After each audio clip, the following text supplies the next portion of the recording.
In occupational therapy, we have like a standard list of questions that we ask upon evaluation of a patient.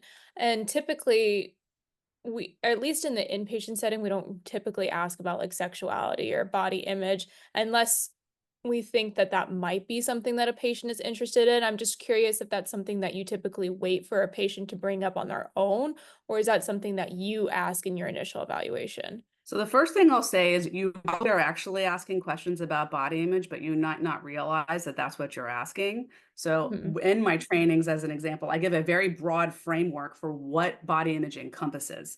Body image Okay. is not just about the way you see yourself or about your physical appearance. Body image actually encompasses all aspects of how your body looks, feels, and functions. Mhm. I pretty much guarantee that you are asking questions in relation to, to body image.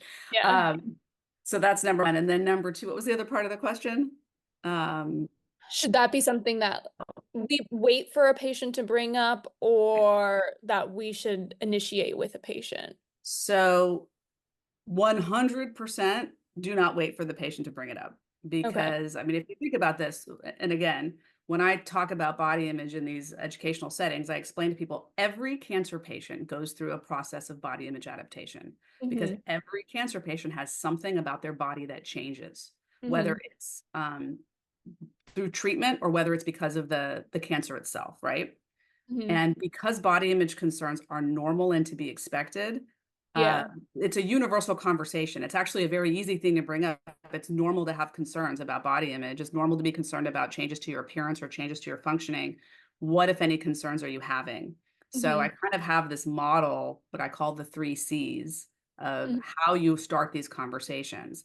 And yes, I encourage healthcare professionals to bring this up at the outset and to bring this up often and repeatedly because obviously not every patient is going to have significant concerns about body image. There's a continuum, right? Mild, moderate, or significant.